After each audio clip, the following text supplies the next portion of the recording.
Now there's a little bit. So you can drive a truck with bad head gaskets for, I don't know, 5,000 miles or so, and well, it seems to be okay to me. So here's what we're looking at. As you can see, it's all the way down there, and I just run it with no cap, and I don't know, it's been doing pretty good. As you can see, it's a little bit different from last time you saw it. I got some newer style 18s on it. I took the blocks out of the back. This thing had blocks with tow bags in it, and I took the fender flares off, even though the bed's starting to pop a little bit. But I took the bags off, chopped U-bolts down a little bit, and also did a set of drop shackles, which were the biggest pain in the butt. Those things were seized in there. I sat there with an air hammer for probably about 5 minutes on each bolt, just whacking away at it. I actually ended up getting the 5-pound sledge out just to get it out.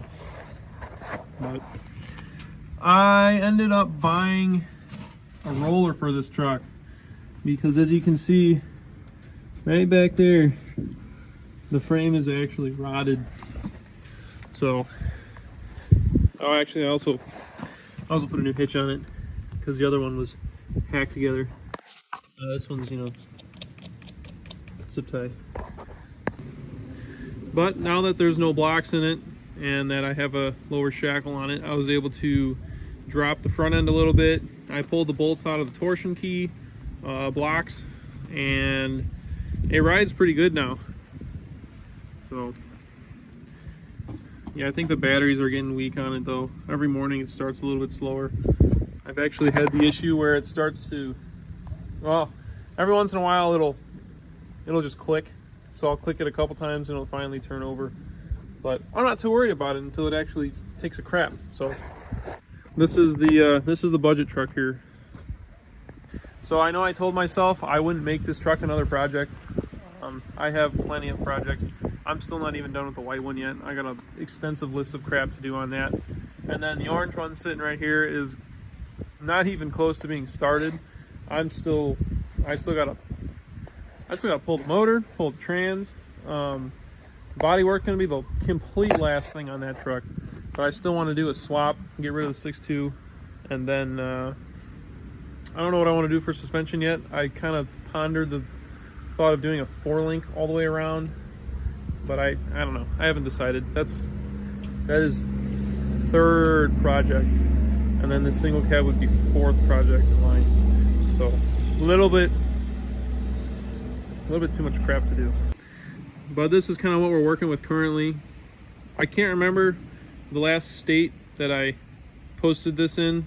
I think it was still on stocks, but if I remember correctly. So if I'm just repeating myself, forget it. But I found some 16.5 by 14 Barts. They were pretty cheap. As you can see, the tires are pretty crap. They'd actually be really good for mud or sand, but on the road they're junk. They actually have tubes in them because I don't even think any of these will hold air. But regardless, this truck had blocks in it too. I put a smaller set of blocks in it just to level it out a little bit because it had some rake. And other than that, I didn't really do anything else. The truck stopped wanting to start by the key, so I got to jump the starter every time I want to start it. I haven't looked into that issue yet. And then as of right now, it's got a 4-inch lift, but it's starting to, or it really kind of takes out the fender here, which I don't want to do because these are still OEM fenders. But so if I do a lift or a bigger lift, it'd probably have to be at least a 6 or 7. So yeah, I haven't decided if I want to do a 4-link or just keep it with springs. In the bed of the truck here though, this was my half-ass attempt to try to make polished wheels out of old black painted cast. These were 20 by 12s. They turned out okay, but it is a lot of work and a lot of sanding, and I still have a lot of sanding to do on them still. because you can still see a lot of the pores. These cast wheels have some really big pores in the aluminum, which kind of sucks because you can't really polish them out. And then, you know, up in northern Indiana here, it's starting to turn seasons again. We're in the early stages of fall, so winter's definitely around the corner. We've already had snow, we've already had salt on the roads, so it's time to get this truck put in here, but there is literally no room. So I gotta fix that chain on the garage door. The goal is to get Brandon's cab. This is his green truck, obviously. This was in here last year when we were putting a motor in it. So since he's stripping that down, getting the frame painted, we're gonna put that cab in the paint booth there, along with the bed, just to store it. And then the white truck, obviously back here, it's just got some skinnies on it, just so it would fit between the posts a little bit better.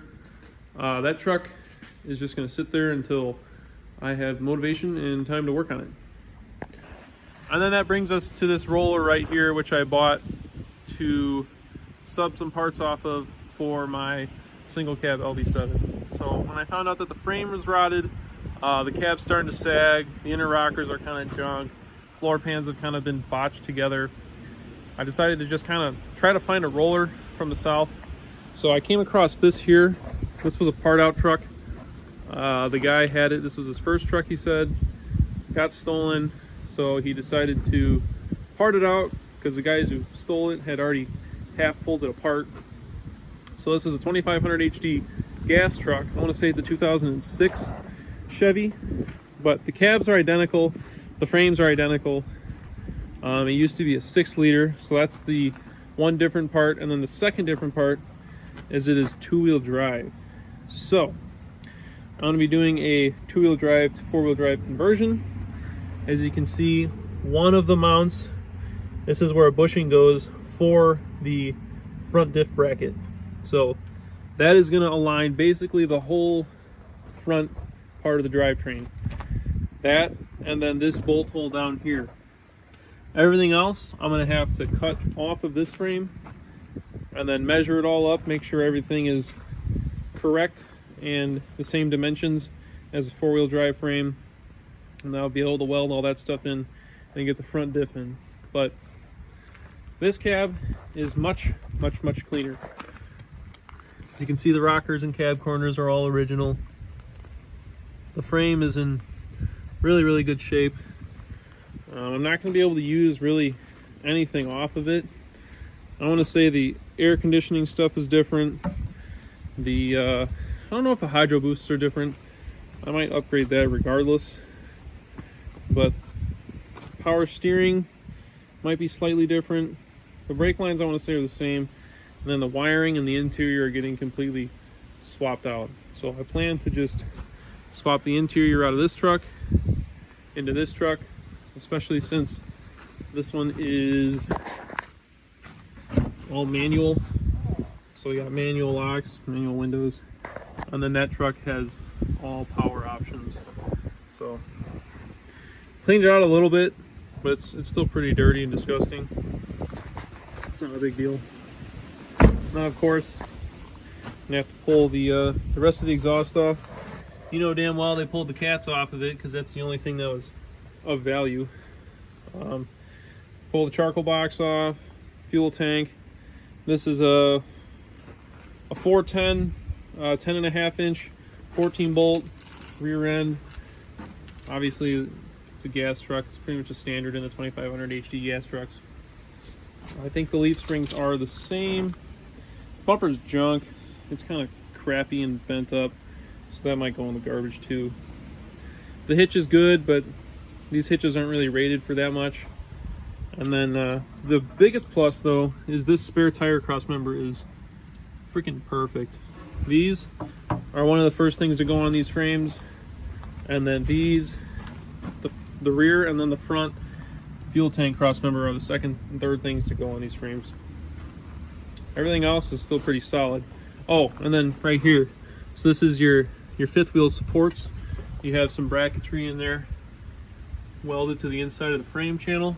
When those start to get fat, which I believe this one might even look like it is, just from moisture getting between the plates, those will also rot out. So on that truck right there, they are pretty fat.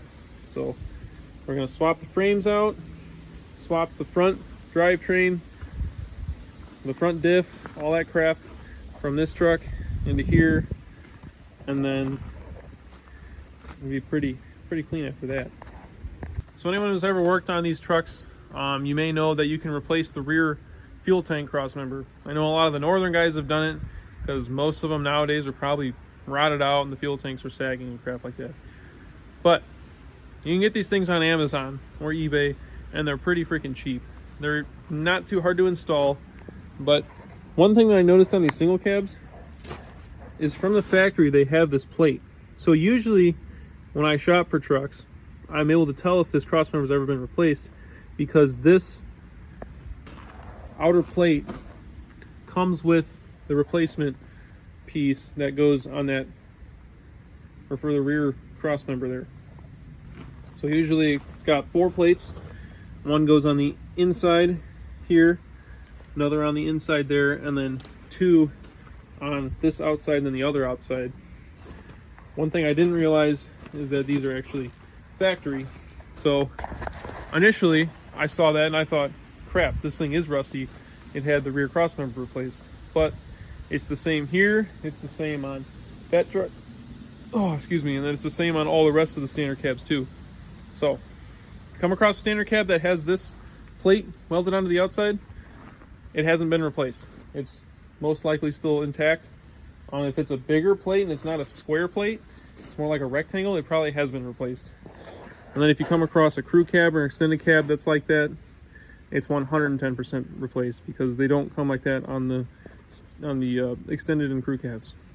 So if you guys have been keeping up with the channel a little bit, a couple months ago when I was working on the white truck, that one, I cut all the cross members and stuff that I just talked about on that roller. That truck has a new fuel tank cross member. I didn't use the outside frame plates because I didn't like how that looked. I love the smooth finish of it. I replaced the front cross member. There's 2 rivets, 2 bolts. I replaced it and put 4 bolts in it. The rear tire cross member I cut out, and I actually built my own cross member for it. And then the fifth wheel hitches, or the fifth wheel supports, I actually cut out as well. And I didn't put anything back in there because I didn't plan on putting a fifth wheel back in this truck. So all that stuff, even with the truck, I mean, it was still in pretty decent shape, but all that stuff in the frame was junk. So it can happen to really any truck if there's moisture in it. So I would definitely keep an eye out for that. So here's a little bit better view of underneath the LB7 single cab here.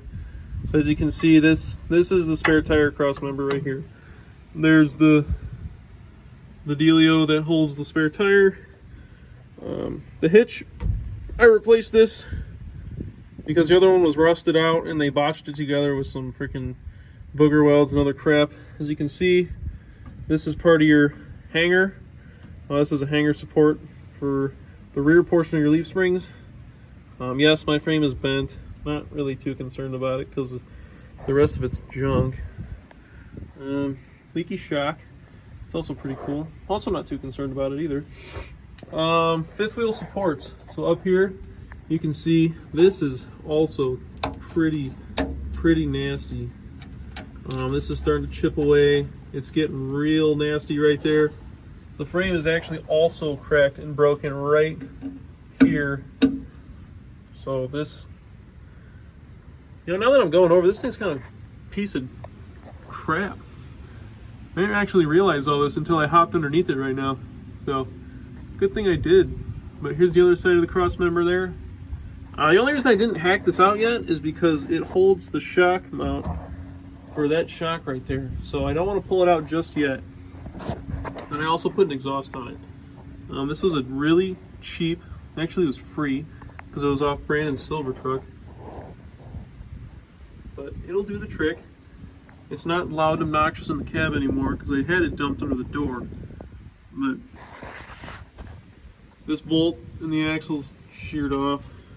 I want to say this bolt in the axle is sheared off as well. And then I chopped the e-brake stuff out. because that's, I mean, that was all seized up and crappy. I think someone put a nice new rear diff cover on it though. That is probably the nicest looking thing on this truck, other than the brake lines that were replaced. Yeah. So for the front of the truck, I don't really think there's too many things to worry about, unless the truck is like really, really, really rusty. Then it's probably a driving hazard. So I wouldn't drive something like that on the street, because you're putting your safety and other people's safety at risk. So the damage back there that I just showed you is, it's minimal. It's going to get worse. It'll get to the point where it probably shouldn't be driven on the road, but for right now, it's just fine. And like I said, the frame's going to get replaced regardless, so it doesn't really matter. But for the front end stuff, the front ends are pretty solid on these trucks, so I wouldn't worry too much about the front end. The only other thing that really rots out bad are the body mounts. So the body mounts they're a certain diameter circle, and once they get rotted out, the body mounts will actually push through it, and then you'll probably have to weld some steel plate to the top of your mounts to hold the actual rubber or polyurethane coupler that goes between the cab and the frame. So once you get to that point though, the truck's gonna need a lot of work. I do want to make a small disclaimer about anybody pulling a used exhaust off their truck, especially if it's deleted or runs some dirty tunes. These things are gross. So obviously it's blackened up in there, but it's like, it is really caked. And if you get this stuff on your driveway and you step in it, or if you're in your garage and you step in it, this will stain. So be courteous of that. It doesn't just come off when you wipe it off. You're gonna have to scrub the crap out of it to get it out of the concrete. And even then, it might still even be stained in there. So be aware of that if you're pulling off old exhaust.